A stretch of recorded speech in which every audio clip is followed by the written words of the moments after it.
Hello learners, welcome back to Vigyan Gurukul. तो बच्चों, आज जो हम पढ़ने वाले हैं वो आपका साइंस का क्लास 9 चैप्टर नंबर 2। तो बच्चे, आप समझ गए होंगे मैं बात कर रहा हूँ is matter around us pure. ठीक है, सो ये आपका चैप्टर है, चैप्टर नंबर आपका 2 है, जो बेसिकली बच्चे आपका केमिस्ट्री से ही है। ठीक है, तो स्टार्ट करने से पहले जैसा कि आप जानते हो, अपनी कॉपी और अपना पेन साथ लेके बैठ जाइए और फुल कंसंट्रेशन के साथ इस वीडियो को सुनिए। और जो भी इम्पोर्टेंट पॉइंट लगता है ना बच्चे, उसको नोट डाउन कर लीजिए वीडियो को रोक कर। ठीक है, तो बच्चे स्टार्ट करने से पहले आपसे एक रिक्वेस्ट और करना चाहूंगा बच्चे, अगर आप इस वीडियो को फर्स्ट टाइम देख रहे हो तो वीडियो को बच्चे लाइक करना ना भूलें, इसको अपने दोस्तों को रिकमेंड कीजिए, उनसे शेयर कीजिए कि यहाँ पे आपकी जो ये सब्जेक्ट है बहुत अच्छे से कवर करा जा रहा है। इससे पहले आपके 2 चैप्टर में ऑलरेडी मतलब इसमें आ चुके हैं, आप प्लेलिस्ट जाके चेक कीजिए। वहाँ पे आपको एक चैप्टर फिजिक्स मोशन और आपको केमिस्ट्री का फर्स्ट चैप्टर, ठीक है, वो आपको दोनों मिल जाएंगे। तो बच्चे सब्सक्राइब करना ना भूलें इस चैनल को, ठीक है, ताकि जो भी वीडियोस आने वाले हैं आप उनसे जुड़े रहिए। तो स्टार्ट करते हैं बच्चे। आज का जो हमारा डिस्कशन रहेगा वो बेसिकली हम लोग बात करेंगे क्लासिफिकेशन ऑफ मैटर के बारे में। ठीक है, क्लासिफिकेशन मैटर है मतलब जो हमने अभी मैटर पढ़ा फर्स्ट चैप्टर में। तो फर्स्ट चैप्टर में हमने मैटर के बारे में जाना, तो हम देखेंगे कि मैटर को किस तरीके से क्लासिफाई किया गया है। उसके बाद बच्चे हम जानेंगे कि ये प्योर सब्सटेंस होते ही क्या है। उसके बाद हम लोग जानेंगे बच्चे कि एलिमेंट्स क्या होते हैं। और उसके बाद हम लोग देखेंगे कि कंपाउंड्स क्या होते हैं। तो बहुत ही अच्छा डिस्कशन रहने वाला है और ये आपका चैप्टर का एक तरीके से बच्चे इंट्रो है, इसलिए बहुत ज़्यादा इम्पोर्टेंट है। तो is matter around us pure, क्या मतलब इस चैप्टर का बच्चे? इसका मतलब यह है कि हम जो भी चीज देखते हैं हमारे आसपास वो क्या प्योर फॉर्म में है। जैसे आप जो मिल्क लेते हो, ठीक है, लिखा होता है ना मिल्क में प्योर मिल्क, तो वो क्या प्योर है? ठीक है, जैसे क्या होता है घी होता है, ठीक है, तो घी आपको क्या प्योर फॉर्म में अवेलेबल होता है? या जो हनी है उसमें लिखा होता है ना प्योर हनी। तो ये सारी चीजें जो अवेलेबल हैं वो क्या वाकई में प्योर है? तो अगर हम देखा जाए, ठीक है, जैसे आप हो मैं हूं, तो हम लोग अगर हमें नहीं पता कि प्योर का मतलब होता क्या है, तो हम बोलेंगे कि हाँ मिल्क में क्या है, अगर कोई मिलावट नहीं है तो मिल्क कैसा है, प्योर है। हनी में कोई आपने चीजें नहीं मिलाई हैं तो वो कैसा है, प्योर है। लेकिन अगर एक साइंटिस्ट की नजरों में देखा जाए तो वो साइंटिस्ट पता है क्या बोलेगा आपको? साइंटिस्ट बोलेगा इस मिल्क में क्या है, ये मिल्क प्योर नहीं है। आप कहोगे अरे ऐसे कैसे बोल दिया, ये तो मैंने अपनी आंखों के सामने से देखा है। ठीक है, जो ग्वाला क्या करता है, भैंस को दूध के लाता है, उसका दूध निकालता है, तो मेरी आंखों के सामने हुआ, तो वो तो प्योर फॉर्म में है। आप कैसे कह रहे हो कि प्योर फॉर्म में नहीं हो? तो साइंटिस्ट समझाता है बच्चे की जो मिल्क है ना, इसमें वाटर भी है, इसमें प्रोटीन भी है, इसमें फैट्स भी हैं, और ये इन सबसे मिल के बना है, इसलिए ये जो मिल्क है ये मिल्क प्योर फॉर्म में नहीं है। अच्छा, तो आप समझ में आया कि मिल्क में क्या है कि बहुत चीजें मिल रही हैं, बहुत सारा उसमें क्या है। इस तरीके से उसके अंदर जाके जब हमने देखा तो हमें ये चीज मिले कि इसके कंपोनेंट्स क्या हैं, डिफरेंट डिफरेंट कंपोनेंट्स है, इसलिए हम उसको क्या नहीं बोल रहे, इसलिए हम उसको प्योर फॉर्म में नहीं बोल रहे हैं। ठीक है, सो अब आपको समझ में आ गया कि प्योर और इम्प्योर का मतलब क्या है। प्योर का मतलब क्या है, जो उसके कॉन्स्टिट्यूएंट्स हैं वो इस तरीके से होने चाहिए बच्चे कि उसमें एक ही कॉन्स्टिट्यूएंट से मिलके बना हो। ठीक है, ऐसा बोल सकते हैं। और इम्प्योर का मतलब क्या है वो हम लोग देखेंगे अभी। क्या कि जब क्या होते हैं बहुत सारे एलिमेंट्स मिलकर बनते हैं तो हम उसको क्या बोल देते हैं, इम्प्योर सब्सटेंस बोल देते हैं।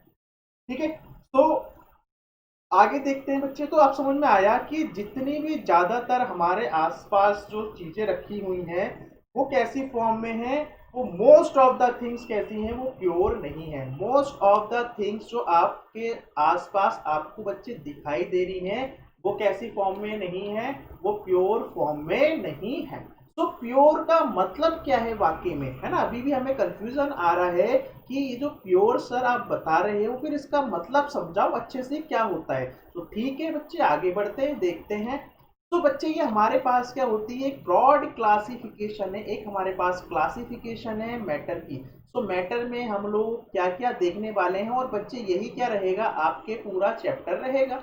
ठीक है, मैटर हम ऑलरेडी जान चुके हैं कि मैटर क्या होता है, कंपोज्ड ऑफ पार्टिकल से मिलके बनता है मैटर। ठीक है, उसके बाद जो ये मैटर है बच्चे, ये मैटर टू ब्रांचेस में क्या हो जाता है, डिवाइड हो जाता है। एक ब्रांच होती है प्योर सब्सटेंस की, एक ब्रांच किसकी होती है, प्योर सब्सटेंस की। और बच्चे एक ब्रांच होती है किसकी, मिक्सचर की होती है। एक ब्रांच किसकी होती है, मिक्सचर की होती है। अब अगर प्योर सब्सटेंस की भी बात करें, तो प्योर सब्सटेंस भी हमारे पास फर्दर टू ब्रांचेस में डिवाइड हो जाता है। एक हमारे पास होती है ब्रांच एलिमेंट्स, और एक होती है हमारे पास कंपाउंड। एक होती है बच्चे एलिमेंट्स, एक होती है कंपाउंड। अब ये एलिमेंट क्या होते हैं, कंपाउंड क्या होते हैं बच्चे, थोड़ा सा पेशेंस रखो, आपको एक एक चीज सब समझाई जाएगी। और जो हमारा आज का डिस्कशन है ना बच्चे, वो हमारा आज का डिस्कशन यही है पूरा। हमारा आज का डिस्कशन बच्चे यही समझने वाले हैं। ठीक है, और अगर मिक्सचर की बात की जाए, तो मिक्सचर भी हमारे पास दो टाइप्स का होता है। एक होता है होमोजीनियस मिक्सचर, और एक होता है हमारे पास हिट्रोजीनियस मिक्सचर। तो जैसे जैसे बच्चे चैप्टर कवर करते जाएंगे, आप चीजें सब जान जाओगे कि इन वर्ड्स का क्या मीनिंग है। ठीक है, तो अब जानते हैं बच्चे प्योर सब्सटेंस क्या होता है। ठीक है, प्योर सब्सटेंस क्या होता है। तो प्योर सब्सटेंस वैसा बच्चे एक ऐसा सब्सटेंस है जिसमें सिर्फ और सिर्फ one type of particle available है। हमने पढ़ा है कि जो मैटर होता है वो किससे मिलकर बनता है, वो पार्टिकल से मिलकर बनता है। पूरा पढ़ा था हमने लास्ट चैप्टर में, और हमने जाना था किस तरीके से पार्टिकल अरेंज होते हैं, सॉलिड, लिक्विड और गैसेस को हम लोगों ने देखा था। सो यहाँ पे अगर आप बोलते हो कि कोई चीज प्योर है ना बच्चे, तो वो प्योर कैसे होगी, जब उसमें जो वो जो पार्टिकल्स हैं वो सिर्फ सिंगल टाइप के हों, मतलब सिर्फ और सिर्फ वन टाइप के पार्टिकल से मिलकर बना हो। ठीक है, तो इसका मतलब ये है कि अगर वो एक टाइप के पार्टिकल से मिलकर बना है, ठीक है, जैसे ये है हमारे पास, ठीक है, तो ये पार्टिकल से मिलकर बना हुआ है। सपोज करो इस पार्टिकल से मिलकर बना हुआ है, तो ये पार्टिकल्स कैसे होने चाहिए बच्चे, हर जगह यूनिफॉर्म होने चाहिए। कैसे होने चाहिए, हर जगह यूनिफॉर्म होने चाहिए। मतलब अगर आप यहाँ से इस एरिया को बच्चे कट करते हो, और आप जब इसको ऑब्जर्व करोगे, तो जो पार्टिकल्स होंगे यहाँ पे, वही पार्टिकल्स अगर आप यहाँ से दूसरा पीस बच्चे कट करते हो, तो वो भी आपको सेम मिलेगा। उसी तरीके से आप कहीं से भी उस पार्टिकल को कट करके जब आप ऑब्जर्व करोगे, तो आप देखोगे जो उसके पार्टिकल्स हैं वो हर जगह कैसे दिख रहे हैं, आपको सेम दिख रहे हैं। तो जो उसका कंपोजिशन रहेगा बच्चे, वो कैसा रहेगा, वो हर जगह यूनिफॉर्म रहता है। कैसा रहता है बच्चे, हर जगह यूनिफॉर्म रहता है। ठीक है, जैसे क्या है बच्चे, ये आपका क्या है, वाटर है। क्या है बच्चे, ये वाटर है। ठीक है, बाकी वाटर को अभी आपको ये मान के चलना है कि जो वाटर है ना, ये भी कैसा है, एक अपने आप में प्योर सब्सटेंस है। कैसा है, अपने आप में एक प्योर सब्सटेंस है। क्योंकि आप यहाँ देखो, यहाँ देखो, यहाँ देखो, कहीं से भी आप वाटर को ड्रिंक कर लो, या फिर कहीं पे भी आप इस वाटर के पार्टिकल्स को निकाल के देखोगे ना, तो आपको जो कंपोजिशन मिलेगा वो हर जगह थ्रू आउट वाटर में कैसा मिलेगा, यूनिफॉर्म मिलेगा। कैसा मिलेगा बच्चे, यूनिफॉर्म मिलेगा। ठीक है, उसके बाद जो नेक्स्ट आपकी प्रॉपर्टीज है प्योर सब्सटेंस के बारे में, कि क्या होता है जब किसी particular given temperature and pressure में, मतलब मैंने कोई वैल्यू दे दी टेम्परेचर की, और मैंने कोई वैल्यू दे दी प्रेशर की, तो जो उसका कलर होगा बच्चे, जो उसका टेस्ट होगा, जो उसका टेक्सचर होगा, वो कैसा दिखाई देगा, आपको सेम दिखाई देगा। बिल्कुल कैसा दिखाई देगा, आपको सेम दिखाई देगा। जैसे ये वाटर है, आप ऑब्जर्व कर लो, कहीं पे भी कुछ भी उठा के देख लो, हर जगह क्या मिलेगा, आपको सेम टेस्ट नजर आएगा। ठीक है, और जो इसका कलर होगा बिल्कुल आपको वैसा ही दिखाई देगा, हर जगह सेम दिखाई देगा। सो इसका मतलब ये है कि किसी गिवन टेम्परेचर या प्रेशर पे उसके पास जो कलर होता है उसका, जो उसका टेस्ट होता है और जो उसका टेक्सचर होता है ना बच्चे, कैसा होता है, सेम रहता है। ठीक है। उसके बाद बच्चे अगली जो हमारे पास इंपॉर्टेंट इंफॉर्मेशन है प्योर सब्सटेंस के लिए, कि it is impossible to change the composition by any physical method. मतलब कोई भी आप फिजिकल मेथड लगा के इन प्योर सब्सटेंस का क्या नहीं कर सकते, आप कंपोजिशन को चेंज नहीं कर सकते। ठीक है, हम इनके कंपोजिशन को बिल्कुल भी चेंज नहीं कर सकते, ये हमारे लिए एकदम इम्पॉसिबल है by means of physical method.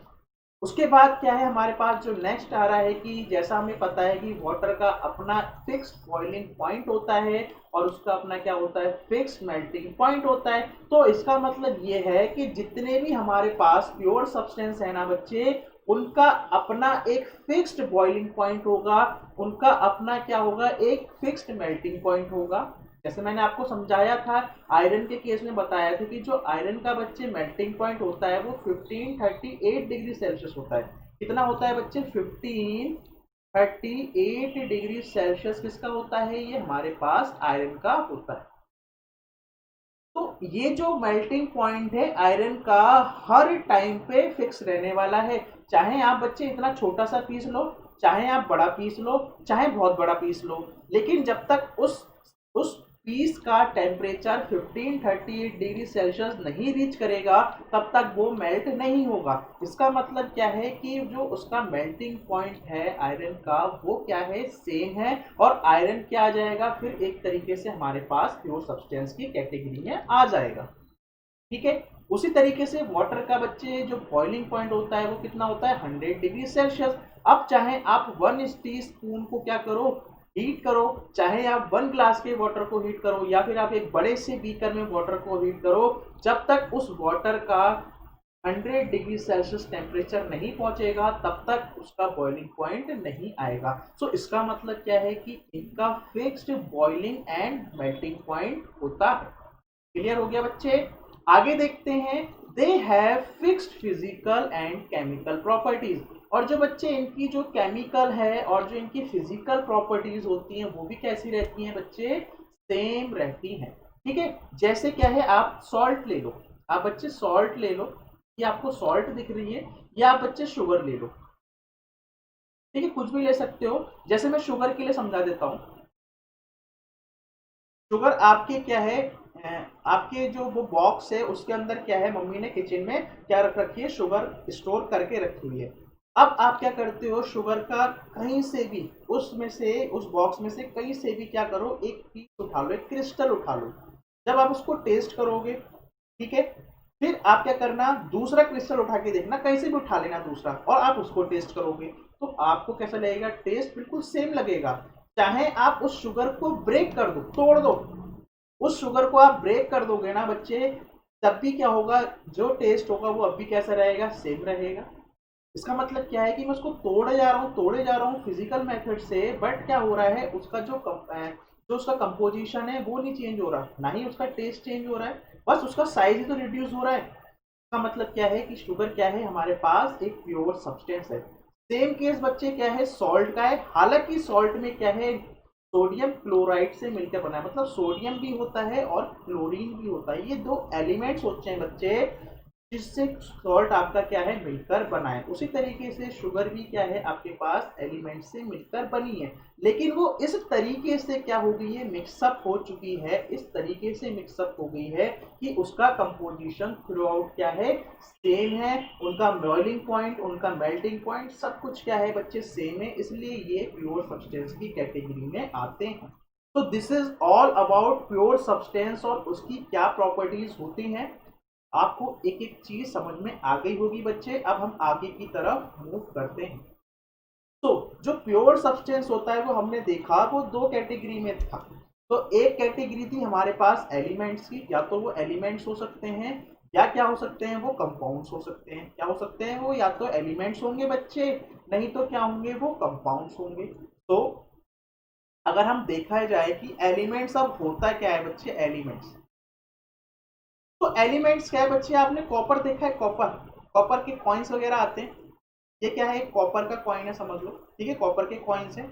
या आपके जो ये जो एल्यूमिनियम होते हैं, जो एल्यूमिनियम के क्या होते हैं, डोर लगे हुए होते हैं, तो वो क्या है, एल्यूमिनियम का है, ठीक है। अब आप उसमें देख रहे हो कि इतने बड़े बॉक्स में ही आपको क्या मिल रहे हैं, सिर्फ हर जगह एल्यूमिनियम एल्यूमिनियम एल्यूमिनियम के पार्टिकल्स मिल रहे हैं, मिल रहे हैं ना, तो सारे एल्यूमिनियम के पार्टिकल्स मिल रहे हैं। तो अगर आप क्या करो, आप यहां से इतने पीस को कट करके यहाँ पे निकाल दो, या इतने पीस को कट करके यहाँ निकाल दो, ठीक है, तो आपको क्या मिलेगा, हर जगह एल्यूमिनियम ही मिलेगा, हर जगह क्या मिलेगा बच्चे, एल्यूमिनियम ही मिलेगा। आप इस एल्यूमिनियम के जो ये बॉक्स आपको दिखाई दे रहा है, इसको आप जितना छोटा कर दो, कट करते जाओ कट करते जाओ, लेकिन क्या होगा, आप फाइनली क्या पाओगे कि वहां पे सिर्फ एल्यूमिनियम ही बचा है, ठीक है। उसी तरीके से क्या है, जो ये कॉपर है, कॉपर में भी क्या है, हर जगह यहाँ भी कॉपर, यहाँ भी कॉपर, यहाँ भी कॉपर, यहाँ भी कॉपर, ठीक है। तो ये जो कॉइन बने हुए हैं ना कॉपर से, आप देख रहे हो कि हर जगह आपको क्या मिल रहा है,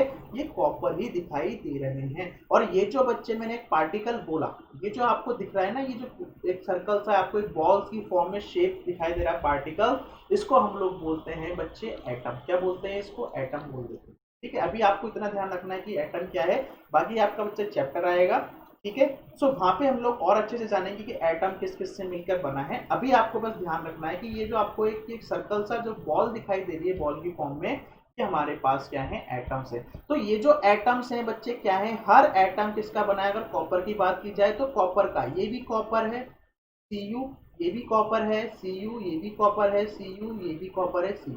ये क्या होते हैं, इनके कुछ सिंबल्स होते हैं, ठीक है, आपको पता होगा कॉपर का जैसे Cu होता है, एल्यूमिनियम का क्या होता है बच्चे, Al होता है, एल्यूमिनियम का क्या होता है, Al होता है, ठीक है, हम सब सीखेंगे धीरे धीरे, ठीक है। सो इसका मतलब जो एलिमेंट्स होते हैं वो क्या होते हैं, वो प्योर सब्सटेंस ही होते हैं, और उनमें क्या होता है, मेन बात क्या होती है, only one type of atom उनमें क्या रहता है, प्रेजेंट रहता है।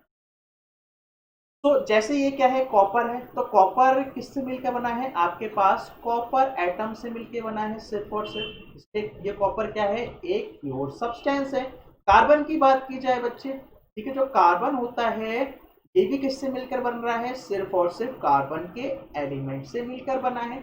और अगर कार्बन के एटम से मिलकर बना है तो इसका मतलब क्या है, ये एक एलिमेंट है, और एलिमेंट कैसा होता है, प्योर सब्सटेंस होता है। सो ये कार्बन भी क्या है, प्योर सब्सटेंस है। ये जो बच्चे जो आपके जो बैलून्स वगैरह होते हैं, जो ये टॉयज होते हैं जिसके अंदर क्या होती है, गैस फिल्ड की जाती है, जो उड़ते हैं, वो कौन सी होती है बच्चे, हीलियम गैस होती है। और हीलियम गैस में क्या दिख रहा है, ये पी पार्टिकल किसका, हीलियम का, ये भी पार्टिकल किसका, हीलियम का। और ये जो पार्टिकल है वो मैं क्या बोल रहा हूँ यहाँ पे बच्चे, एटम बोल रहा हूँ। तो ये भी एटम किसका, हीलियम, ये भी हीलियम हीलियम हीलियम हीलियम, हर जगह जहां जाओगे बच्चे आपको हीलियम मिलेगा। इसका मतलब ये भी क्या है, एक प्योर सब्सटेंस है, ठीक है। तो helium is an element made up of helium atoms only, ठीक है बच्चे, बात समझ में आ रही है। सो यहाँ पे आप देखते हैं कि हमारे पास हमने जान लिया कि एलिमेंट्स क्या होते हैं। एलिमेंट्स वो आपके पास प्योर सब्सटेंस होते हैं जिनमें सिर्फ और सिर्फ सिंगल टाइप ऑफ एटम मिलता है, ठीक है, उन्हीं से मिलकर बनते हैं, ठीक है। जैसे क्या होता है, ट्विंस, ठीक है, ट्विंस तो दो होते हैं, ऐसे बहुत सारे क्या हो गए आपके, कह सकते हैं कि कॉपी होगी, बिल्कुल फोटो कॉपी होगी, बिल्कुल सेम टू सेम। तो बहुत सारे एटम्स क्या है, एक दूसरे की फोटो कॉपी है, उनसे मिलकर क्या बन रहा है, आपका एलिमेंट्स मिल रहा है। तो बेसिकली जो डिटेल में आप बच्चे चैप्टर पढ़ोगे वो क्लास 10th में, 11th में और 12th में पढ़ने वाले हो, लेकिन आपको रफली आइडिया रखना है, क्योंकि जैसा मैंने आपको बोला कि मैं आपकी यहाँ पे फाउंडेशन तैयार कर रहा हूँ, ताकि आप जैसे हाई क्लासेस में जाओगे तो वहाँ पे इतनी आपको प्रॉब्लम फेस करनी नहीं पड़ेगी। तो बेसिकली जो अगर एलिमेंट्स की बात की जाए तो यहाँ पे हमारे पास अब तक कितने एलिमेंट डिस्कवर्ड हो चुके हैं। सो आपको ध्यान रखना है कि 118, ठीक है, 118 एलिमेंट्स अब तक नॉन है, जिसमें क्या होते हैं, जो 88 एलिमेंट्स है ना बच्चे, ये नेचुरली पाए जाते हैं, मतलब ये नेचर में मिलते हैं। 88 आउट ऑफ 118, जो रिमेनिंग होते हैं उसको क्या करते हैं, मतलब उसको नेचुरली नहीं, हमें क्या होता है, मतलब उनको नेचुरली नहीं मिलते हैं, ठीक है। तो एलिमेंट्स क्या होते हैं, उनका अपना एक सिंबल होता है, ताकि आप क्या कर पाते हो, उनमें डिफ्रेंशिएट कर पाते हो। जैसे एल्यूमिनियम का सिंबल क्या है, Al है, कॉपर का सिंबल क्या है, Cu है, आयरन का सिंबल क्या है बच्चे, Fe है। सल्फर का सिंबल क्या है, Sa। सो आप इस सिंबल को देख के बोलोगे क्या ये तो एल्यूमिनियम है, इस सिंबल को देख के बोलोगे क्या ये तो कॉपर है, इस सिंबल को देख के बोलोगे क्या ये तो आयरन है, इस सिंबल को देख के बोलोगे अरे ये तो सल्फर है। तो आप क्या कर पा रहे हो, डिफरेंशिएट कर पा रहे हो। इसलिए साइंटिस्ट ने क्या किया, इन एलिमेंट्स को क्या दे दिए, सिंबल दे दी, एक यूनिक आइडेंटिटी प्रोवाइड कर दी। दे कैन नॉट बी सब divided into simpler part by any chemical means. आप इसको डिवाइड ही नहीं कर सकते, आप इसको डिवाइड नहीं कर सकते। देखो आप इसको तोड़ दो, ठीक है, जैसे ये बड़ा सा क्या दिख रहा है आपको, ये पीस है कार्बन का, आप इसको ब्रेक कर दो। जब आप ब्रेक कर दो तो सपोज करो इतना छोटा हो गया, तो इतना छोटा हो गया तब भी आपको क्या मिल रहा है, यहाँ पे भी कार्बन के ही एटम्स मिल रहे हैं सिर्फ और सिर्फ। तो आप इसको कितना भी छोटा कर दो, कितना भी छोटा कर दो, लेकिन क्या होगा, जो ये जो एलिमेंट्स है वो एलिमेंट ही रहेगा, जो कंपोजिशन है वो उसका सेम रहेगा। सो हम इसको सब डिवाइड नहीं कर सकते अदर सिंपलर पार्ट्स में बाय मींस ऑफ केमिकल, ठीक है। और एलिमेंट्स को बच्चे क्या होता है, जिस तरीके से हमारा क्या होता है ना, एक टाइम टेबल क्या होता है डिसाइड होता है, एक हमारा टाइम टेबल लगता है ना कि इस टाइम पे ये क्लास होगी, ये लेंगे, उसी तरीके से क्या होता है, अब 1118 एलिमेंट्स को अरेंज करने के लिए हम लोगों ने क्या किया, एक उनका टाइम टेबल बनाया। तो क्या बनाया, एक टाइम टेबल बनाया, और उस टाइम टेबल को हमने क्या बोल दिया, पीरियोडिक टेबल बोल दिया। उसने बच्चा आपने क्या बोल दिया, उसको पीरियोडिक टेबल बोल दिया, ठीक है। बाकी पीरियोडिक टेबल आप जब बच्चे जाओगे अगली क्लास में तो अब आप उसको याद करोगे। अभी आपके लिए सिर्फ जानना है कि एलिमेंट्स को किस में अरेंज करते हैं, ऑर्गेनाइज किया है हमने पीरियोडिक टेबल में। सो बच्चे इस तरीके से ये आपको ये पीरियोडिक टेबल दिखाई दे रही होगी, और ये सारे क्या है 118 टोटल एलिमेंट्स इस तरीके से रखे गए हैं यहाँ पे, ठीक है। अभी बस आपको मैंने दिखाने के लिए क्या कर दी, ये टेबल दिखा दी है कि इस तरीके से ये टेबल दिखती है, ठीक है। जस्ट आइडिया लेना है बच्चे, रफ आइडिया लेना है, इसका अभी आपके लिए इतना इंपॉर्टेंस नहीं है, मैं आपको बता रहा हूँ बार बार। तो अब आते हैं बच्चे एलिमेंट्स की क्लासिफिकेशन के बारे में। तो एलिमेंट्स को क्या है, डिफरेंट डिफरेंट बेसिस पे क्लासिफाई किया हुआ है। सबसे पहला जो क्लासिफिकेशन है on the basis of physical states. तो फिजिकल स्टेट्स के बेसिस पे हमने अपना लास्ट चैप्टर पूरा कंप्लीट किया था, ठीक है। सो वहां पे हमने देखा था on the basis of physical states जो एलिमेंट्स होते हैं उनको किस में डिवाइड कर देते हैं, 3 ग्रुप में डिवाइड कर देते हैं। किस फॉर्म में, अगर फिजिकल स्टेट में, जैसे अगर कोई एलिमेंट्स आपको सॉलिड फॉर्म में मिल रहा है तो वो कैसी स्टेट आ गई, उसकी सॉलिड स्टेट आ गई। अगर कोई एलिमेंट आपको लिक्विड फॉर्म में मिल रहा है तो वो कैसी हो जाएगी, लिक्विड स्टेट हो जाएगी। और अगर कोई एलिमेंट आपको गैसियस फॉर्म में मिल रहा है तो वो कैसी स्टेट हो जाएगी बच्चे, वो हो जाएगी आपके पास गैसियस स्टेट। तो सॉलिड में आपको क्या मिलता है, जैसे कॉपर हो गया बच्चे, कॉपर आपको किस फॉर्म में मिलेगा, सॉलिड फॉर्म में मिलेगा। आयरन है बच्चे, किस फॉर्म में मिलेगा, सॉलिड फॉर्म में मिलेगा। ऐसे बहुत सारे क्या है हमारे पास एग्जांपल्स है, ठीक है। 118 एलिमेंट्स है, बहुत सारे एग्जांपल है जो सॉलिड फॉर्म में मिलते हैं। लिक्विड में हमें क्या मिल सकता है एलिमेंट, जैसे ब्रोमीन हो गया, ठीक है। मरकरी हो गया बच्चे, Hg, मरकरी को बच्चे Hg से शो करते हैं, ब्रोमीन को Br से शो करते हैं। सो ये किस में मिलते हैं, हमें लिक्विड स्टेट में मिलते हैं। गैसेस में बच्चे आपके पास हाइड्रोजन गैस है, ऑक्सीजन है, ठीक है, हीलियम है, ठीक है। ये सारी मतलब बहुत सारी गैसेस है हमारे पास। कितनी गैसेस है वो हम जानेंगे, टोटल हमारे पास होती हैं 11 गैसेस जो क्या है हमारे पास अवेलेबल है। तो ये किस में फॉर्म में होंगी, गैसेस फॉर्म में होंगी, ठीक है। तो सॉलिड, लिक्विड और गैसेस फॉर्म में क्या है, एलिमेंट्स को आप कैटेगराइज कर सकते हो on the basis of physical states. तो आप देख रहे हो कि हमारे पास कुछ ऐसे एलिमेंट्स हैं जो गैस फॉर्म में हैं, जैसे मैंने आपको बताया, क्या मैंने अभी आपको बोला, जैसे हाइड्रोजन। तो हाइड्रोजन किस फॉर्म में मिल रही है आपको, गैसेस फॉर्म में मिल रही है। तो टोटल हमारे पास कितने हैं, ऐसे 11 बच्चे एलिमेंट्स हैं जो गैसियस फॉर्म में हैं रूम टेम्परेचर पे। मतलब रूम टेम्परेचर कहने का मतलब क्या है कि अभी आप जहां बैठे हो उसका टेम्परेचर आप मेजर करते हो, तो वो होता है बच्चे रूम टेम्परेचर। कौन कौन सी गैसेस हैं बच्चे जो रूम टेम्परेचर पर हमें गैसेस फॉर्म में मिल रही हैं, जैसे fluorine, xenon, argon, helium, neon, krypton, radon, oxygen, hydrogen and nitrogen, ठीक है। बात समझ में आ रही है। सो इसको अगर आप इस टेबल में देखना चाहते हो तो जैसे आपको यहाँ पे क्या दिखाई दे रहा है, ये आपको मिल रहा है हाइड्रोजन। ये हमारे पास क्या है, हाइड्रोजन। फिर आप क्या कर जाओ, राइट साइड आ जाओ। तो राइट साइड आओगे तो आपको दिखाई देगा helium, neon, argon, krypton, xenon, radon. फिर हमारे पास आती है ये फ्लोरीन, उसके बाद आती है क्लोरीन। ठीक है, तो ये हमारे पास क्या है, टोटल क्या है हमारे पास 11 क्या है, गैसियस फॉर्म में एलिमेंट्स हैं जो रूम टेम्परेचर पर एग्जिस्ट करते हैं। तो इसका मतलब ये है कि जो हमारी एयर है बच्चे, वो भी क्या है, प्योर फॉर्म में नहीं है। क्योंकि आपको पता है एयर में भी क्या होते हैं, डिफरेंट डिफरेंट कंपोजिशन होते हैं। उसमें बच्चे नाइट्रोजन होती है, उसमें ऑक्सीजन होती है, उसमें क्या होती है, CO2 होती है, और भी अदर गैसेस प्रेजेंट होती हैं। सो डिफरेंट कंपोजिशन होने की वजह से एयर क्या है हमारे पास एक प्योर फॉर्म में नहीं होती है। समझ में आ रही है? ठीक है। उसके बाद क्या आता है, हम जो ये एलिमेंट्स हैं, हम इनको एटम के प्रेजेंट कितने, मतलब कितने नंबर ऑफ एटम्स प्रेजेंट है उस एलिमेंट्स में, हम उसके बेसिस पे डिफाइन कर सकते हैं। जैसे कभी मुझे हीलियम के बारे में बताना है तो बच्चे में हीलियम के लिए सिंपल H ही लिख सकता हूँ। ठीक है, जैसे मुझे बताना है कॉपर के बारे में तो मैं Cu लिख सकता हूँ। जैसे मुझे आयरन के बारे में बताना है तो मैं Fe लिख सकता हूँ। ठीक है, तो इन एलिमेंट को बताने के लिए यहाँ पे मुझे कितने एटम्स की रिक्वायर्ड हुई, सिर्फ और सिर्फ सिंगल एटम की रिक्वायरमेंट हुई। तो उसको मैंने बोल दिया मोनो एटॉमिक, क्योंकि आप बच्चे जानते हो मोनो का मतलब क्या होता है, सिंगल, और एटॉमिक का मतलब क्या है, यहाँ पे नंबर ऑफ एटम से डिफाइन हुआ। अब कुछ ऐसे एलिमेंट्स हैं जैसे आपने कभी H नहीं पढ़ा होगा बच्चे, आपने H2 पढ़ा होगा। आपने कभी भी नाइट्रोजन N नहीं देखा होगा, आपने नाइट्रोजन गैस N2 बोला होगा। ऑक्सीजन के लिए आपने O2 बोला होगा।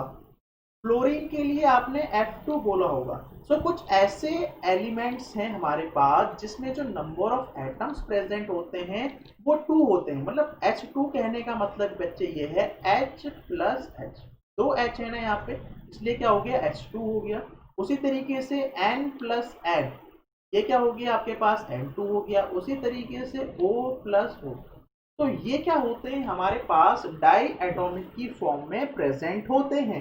देखिए ये सिंगल मतलब मोनो एटॉमिक फॉर्म में एग्जिस्ट नहीं करते हैं, ये किस में आपको मिलते हैं, डाई एटॉमिक फॉर्म में मिलते हैं।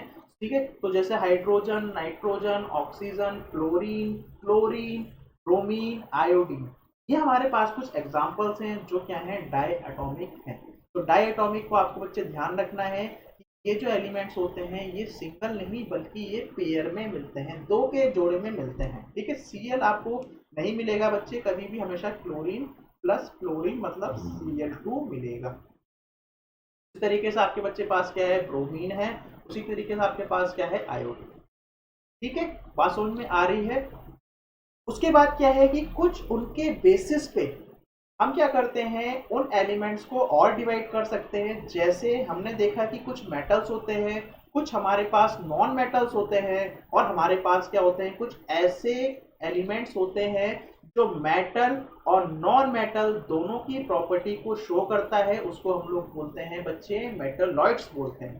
तो अगर मेटल्स की बात की जाए तो आप आइडिया ले सकते हो, जैसे ये जो आपको दिख रहे हैं, क्या हो गया, ब्रास हो गया बच्चे, ब्रॉन्ज हो गया, ठीक है, स्टील हो गई, कॉपर हो गया, कास्ट आयरन हो गया, एल्यूमिनियम हो गया। तो ये सारे क्या हैं बच्चे, ये सब मेटल्स हैं। इनकी कुछ ऐसी प्रॉपर्टीज हैं जो इनको मेटल बनाती हैं। नॉन मेटल की बात की जाए, जैसे क्या है, हमारे पास सल्फर है, हमारे पास फॉस्फोरस है, या हमारे पास ये कार्बन है। तो ये क्या है, हमारे पास नॉन मेटल्स होते हैं। और अगर मेटलॉइड्स की बात की जाए तो बच्चे जैसे सिलिकॉन, ये क्या है हमारे पास, मेटलॉइड्स। तो मेटलॉइड्स कैसे हो गए, सिलिकॉन हो गया, बोरोन हो गया, एंटीमनी, जर्मेनियम। ये वो एलिमेंट्स होते हैं जो क्या करते हैं बच्चे, शो करते हैं दोनों की प्रॉपर्टी को। मतलब यहाँ पे मेटल प्लस नॉन मेटल, आपको दोनों की ही प्रॉपर्टी क्या करते हैं, शो करते हैं ये एलिमेंट। ठीक है, सो इसलिए इनको हम क्या बोल देते हैं, अलग क्लासिफिकेशन में रख देते हैं, उसको हम लोग बोल देते हैं मेटलॉइड्स। तो अभी बच्चे आपको जस्ट आइडिया रखना है। ठीक है, अभी आपको इनको डिटेल में नहीं पढ़ना है। अब जब आगे हायर क्लासेस में जाओगे तो अब आप इसको फिर डिटेल में पढ़ोगे।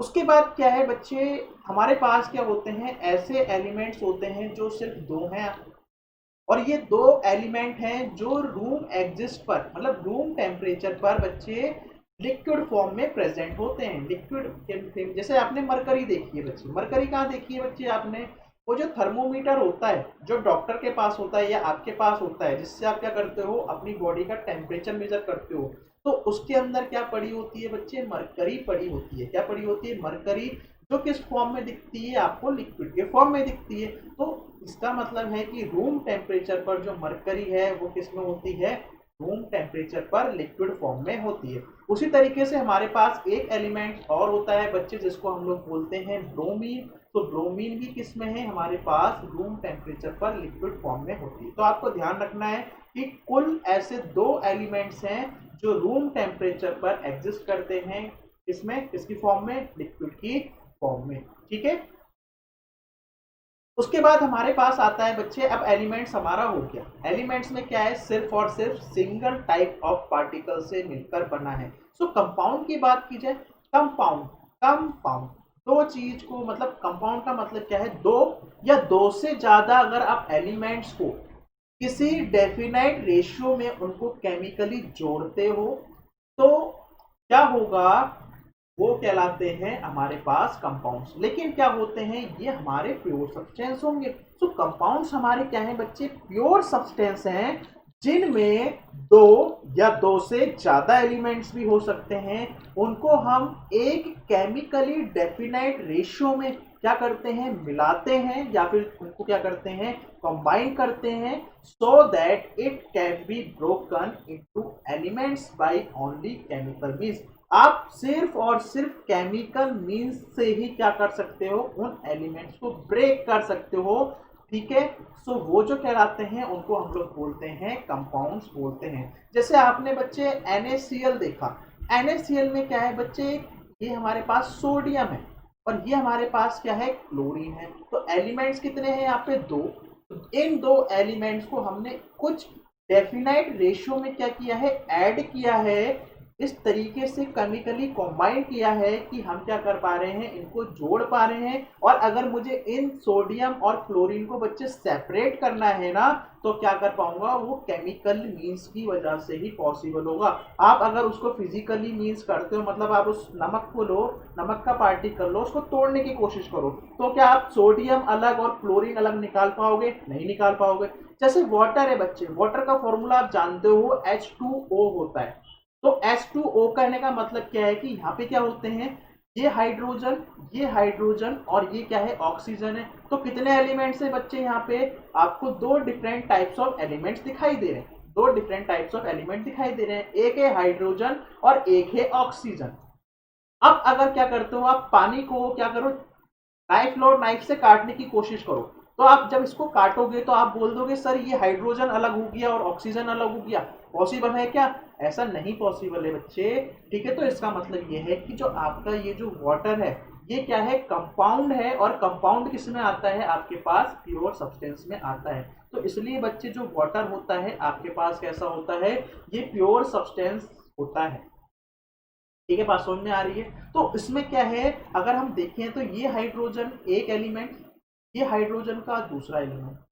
ठीक है, सो मैंने आपको बताया कि यहाँ पे क्या होता है, हाइड्रोजन कैसा है, डाइएटॉमिक है, तो क्या होंगे, 2H बन जाएंगे। ये देखो, ठीक है, ये भी H2, ये भी H2, तो कितने हो गए, 2H2 हो गए। और ये क्या है, ऑक्सीजन, और ऑक्सीजन भी क्या है, ये भी O है, ये भी O है, तो मिलके क्या बना रहे हैं, O2। ठीक है, सो यहाँ पे कितने हैं, यहाँ पे देखो 1 2, तो यहाँ पे दो हाइड्रोजन के क्या हैं आपके पास एलिमेंट्स हैं, और यहाँ पे क्या है, एक ऑक्सीजन का एलिमेंट है। जब आप इसको केमिकली क्या करते हो, एक डेफिनाइट रेशियो में क्या करते हो, ऐड करते हो, तो आपको क्या मिलेगा, यहाँ पे 2 मॉलिक्यूल्स ऑफ क्या मिलेंगे, H2O मिलते हैं। मतलब अभी आप जानो कि आपको क्या मिलेगा, यहाँ पे हाइड्रोजन मतलब वाटर मिलेगा, तो एक वाटर ये और एक वाटर ये, तो कितने हो गए, दो वाटर हो गए, जिसमें ये क्या दिख रहा है आपको, हाइड्रोजन हाइड्रोजन, और ये क्या दिख रहा है आपको, ऑक्सीजन। बात समझ में आ रही है। उसी तरीके से क्या है, आपके पास ग्लूकोज है, ग्लूकोज भी क्या है, एक कंपाउंड है। क्या था अभी मैंने बताया, शुगर। तो शुगर क्या है हमारे पास, एक तरीके से ग्लूकोज है। बात समझ में आ रही है। तो ये सारे क्या है बच्चे, सारे के सारे ये क्या हैं, कंपाउंड्स क्या होते हैं, प्योर सब्सटेंस होते हैं। आपको ध्यान रखना है इस चीज को, ठीक है। बाकी हम आगे जानेंगे कि हम क्या करते हैं, इलेक्ट्रोकेमिकल मीन से वाटर को क्या कर देते हैं, अलग कर देते हैं, सेपरेट कर सकते हैं, ठीक है। तो तब हम देखेंगे जब हम इसको पढ़ेंगे, ठीक है, जब हम इसका सेपरेशन देखेंगे। अभी फिलहाल आपको ध्यान रखना है होते क्या है। तो होता क्या है बच्चे, केमिकल रिएक्शन में एक्चुअली में होता क्या है। तो केमिकल रिएक्शन बच्चे आपने 8th क्लास में पढ़ी थी, वहां पे आपने जाना था कि क्या होते हैं, दो रिएक्टेंट्स होते हैं। क्या होते हैं, जो रिएक्टेंट्स होते हैं वो मिलते हैं और वो किस में बदल जाते हैं, वो प्रोडक्ट फॉर्म कर लेते हैं। तो उसमें क्या होता है, जो उनके आपस के जो बॉन्ड्स होते हैं एलिमेंट्स के बीच में, वो क्या होते हैं, ब्रोक होते हैं, मतलब टूटते हैं। फिर क्या होते हैं, एटम्स फिर रीअरेंज होते हैं और जिसकी वजह से क्या होता है, नए बॉन्ड्स का क्या होता है, फॉर्मेशन होता है और वो एक नया कंपाउंड बना लेते हैं, ठीक है। जिसकी प्रॉपर्टीज क्या हो सकती है, डिफरेंट हो सकती है। जैसे क्या है, हाइड्रोजन है और ऑक्सीजन है, ये दोनों ही क्या करती है, फायर को सपोर्ट करने में के लिए काम आती है, ठीक है। जितना हाइड्रोजन होगी वो भी कंबस्टेबल गैस है, ऑक्सीजन है वो क्या होती है, उसकी जरूरत है तभी क्या होगी, कोई चीज जल पाएगी। लेकिन बना क्या रहे हैं, वाटर बना रहे हैं, और वाटर क्या है, वो तो आग बुझाने के काम आता है।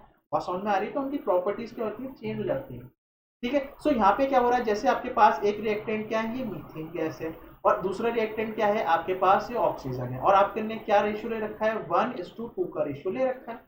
आप जब इसको मिक्स करते हो बच्चे, तो क्या होंगे, इनके बॉन्ड्स ब्रेक होंगे और क्या होंगे, नए बॉन्ड्स का फॉर्मेशन होगा। तो ये जो रिएक्टेंट हैं बच्चे, ये बनाएंगे प्रोडक्ट, क्या बनाएंगे, प्रोडक्ट बनाएंगे। सो एक प्रोडक्ट आएगा आपके पास CO2 और एक प्रोडक्ट आएगा आपके पास H2O, ठीक है। बात समझ में आ रही है। सो ये हमारे पास क्या है, इस तरीके से केमिकल रिएक्शन होती है। तो आई होप आज का सेशन आपके लिए यूजफुल रहा होगा। मे भी हो सकता है बच्चे थोड़ा सा बड़ा हो गया है, ठीक है। मैंने भी नहीं सोचा था कि इतना बड़ा हो जाएगा, लेकिन चीज़ों को काफ़ी मतलब एक्सप्लेन किया है, इस लेवल तक एक्सप्लेन किया है कि कोई डाउट आपके मन में नहीं आना चाहिए। अगर आता भी है तो आप बेझिझक होकर मुझसे पूछ सकते हो। मैंने आपको बोला है कि डाउट अपने अंदर तक मत रखो, आप कैसे भी उसको सॉर्ट आउट कर लो। चाहे तो आप अपने फ्रेंड से पूछ लो, चाहे अपने अपने टीचर से पूछ लो, चाहे मुझसे पूछ लो, ठीक है, कहीं भी पूछो, लेकिन उसको क्लियर करके रखो बच्चे। सो हमने आज क्या क्या पढ़ा बच्चे, आज हम लोगों ने जाना क्लासिफिकेशन क्या होती है मैटर की, फिर हमने देखा प्योर सब्सटेंस के बारे में, एलिमेंट्स के बारे में, फिर हमने जाना कंपाउंड्स के बारे में क्या होता है। तो काफ़ी यूजफुल रहा बच्चे आज का सेशन। आई होप आपको चीज़ें समझ में आई होंगी और आप नोट्स प्रिपेयर कर रहे होंगे अपने साइंस के, ठीक है। सो ऐसे ही बच्चे जुड़े रहिए हमसे और देखते रहिए और चीज़ें सीखते रहिए। कोई भी डाउट है आप हमसे कमेंट सेक्शन में पूछ सकते हैं, और अगर अभी तक आपने चैनल सब्सक्राइब नहीं किया है तो बच्चे सब्सक्राइब जरूर कर लें, ठीक है। ताकि कह सकते हैं कि जो हमारा पार्ट है बच्चे पढ़ाने का, और जो आपका पार्ट है हमारे वीडियो को लाइक करने का, शेयर करने का, सब्सक्राइब करने का और चीज़ों को सीखते रहने का, ठीक है, वो आप भी करते रहिए। हम अपना पार्ट कर रहे हैं, वो आप अपना पार्ट भी करते रहिए। बाकी बच्चे मिलते हैं नेक्स्ट लेक्चर में, इस पे आगे कंटिन्यू करेंगे। सो तब तक के लिए बच्चे थैंक यू।